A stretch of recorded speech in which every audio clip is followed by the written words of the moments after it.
আগন্তুক 29 ডিচেম্বৰত মুক্তি পাব অন্য এখন পূৰ্ণদৈৰ্ঘ্যৰ অসমীয়া কথাছবি হেপাহৰ এনাজৰী। কুবেৰ ৰাজ চিনে প্ৰডাকশ্যনৰ বেনাৰত নিৰ্মাণ কৰা ছবিখনে মুক্তিৰ পূৰ্বেই লাভ কৰিছে ব্যাপক প্ৰচাৰ।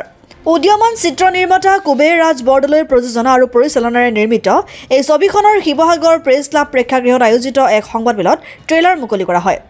সংবাদমেল সম্বোধন কৰি প্ৰযোজক কুবেৰ ৰাজ বৰদলৈ আৰু সহযোগীসকলে 2021 চনৰ পৰাই চিত্ৰগ্ৰহণৰ কাম আৰম্ভ হোৱা ছবিখনৰ দৃশ্যগ্ৰহণ অসমৰ বিভিন্ন প্ৰান্তৰ লগতে নাগালেণ্ড, অৰুণাচল আৰু নয়ডাতো কৰা হৈছে বুলি জানিবলৈ দিয়ে।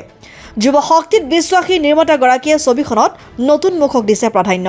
ছবিখনৰ মুখ্য চৰিত্ৰত কুবেৰ ৰাজ বৰদলৈৰ লগতে জয়ন্ত বেজ, অদ্ৰিতা ভট্টাচাৰ্য, ৰিমচি থেমচিন, হেলিনা দৈমাৰী, সঞ্জয় খাৰঘৰীয়াৰ লগতে বহুদিনৰ বিৰতিৰ পিছত বিদ্যা ৰায়েও এটি বিশেষ চৰিত্ৰত অভিনয় কৰিছে।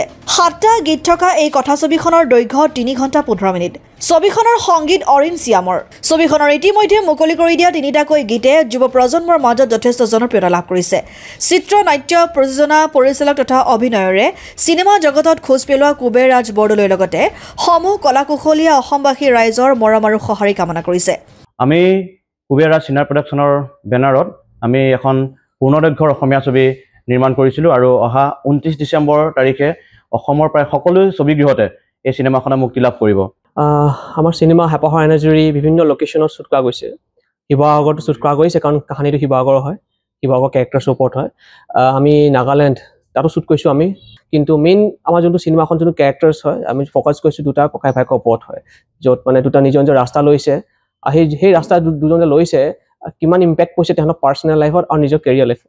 শিৱসাগৰৰ পৰা ছৈয়দ মুস্তাকুৰ ৰহমানৰ ৰিপৰ্ট, অসম আদিত্য।